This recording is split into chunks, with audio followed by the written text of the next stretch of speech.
Hi everyone, welcome back to Handmade. I'm Cassidy, and as you probably know, I am a huge fan of the dollar store DIYs, especially around the holiday time.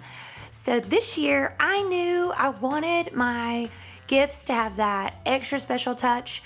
So I walked around the dollar store to get inspired and found the perfect material.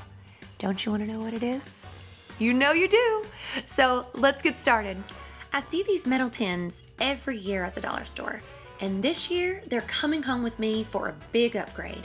I chose both a mailbox and a lunchbox tin to get creative with. You can use any paint, but I'm using chalk paint to create a vintage modern feel.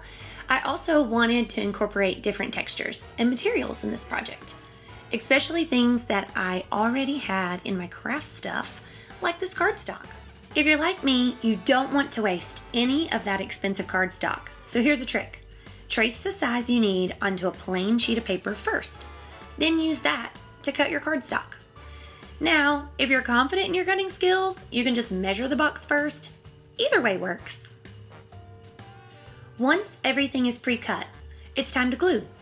I'm using Mod Podge for this. Use thin, even strokes to attach the paper to each tin, and then add another layer on top to seal it.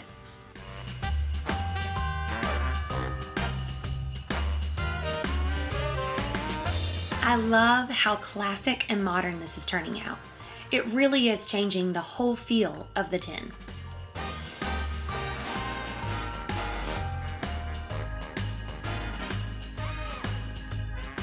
Now, you could get exact and cut around the mailbox flag very particularly, but for me, I don't have the patience.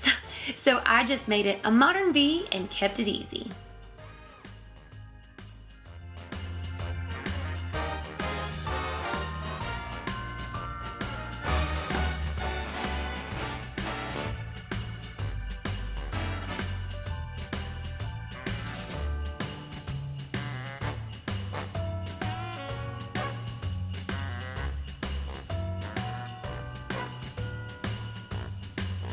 Now, just set aside to dry.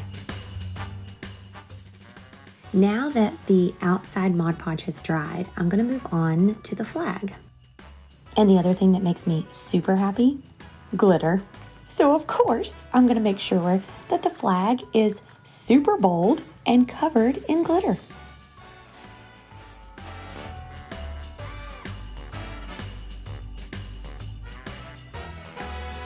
Shake the glitter onto a spare piece of paper so you can save it for your next sparkly thing.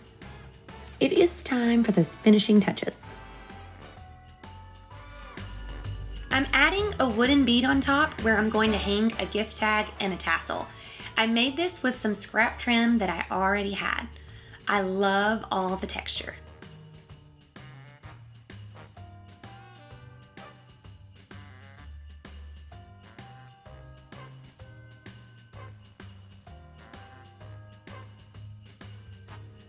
And I'm just going to repeat the same process with the lunchbox tin.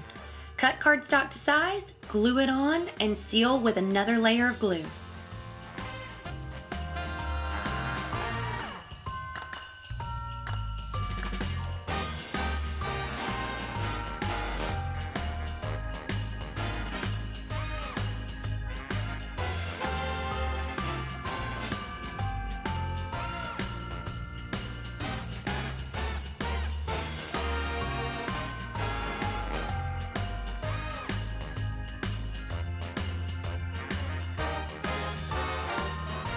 I love that I was able to repurpose all those leftover craft supplies that pile up for these different projects.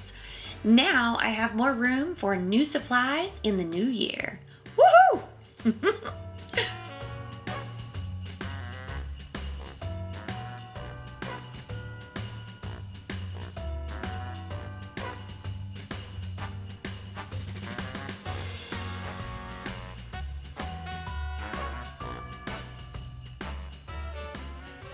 It's looking so cute.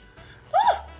To finish up this gift box, I chose a little applique from the scrapbook section just to add that little personalized touch. Now, you can definitely leave the original handle, but I wanted it to be just a little bit cuter.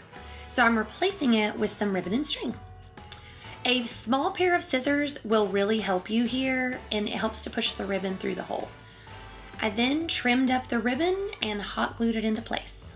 You could also tie it on the inside if you prefer. It's up to you. How darn cute is this? Woo! I just love it. I cannot wait to gift it. Well, we did it. We've wrapped up that tin and made it something totally original and different that's more our style for the holiday season, and giving gifts that have that little touch of love or hot glue. I know for me, I just always want to be able to give like more of a personalized gift so that they see that the gift isn't just what's inside, but that I actually took that little extra minute to make it extra special. Tell me in the comments below what you would do different or what you would put in your tin, and we will see you next time. Bye!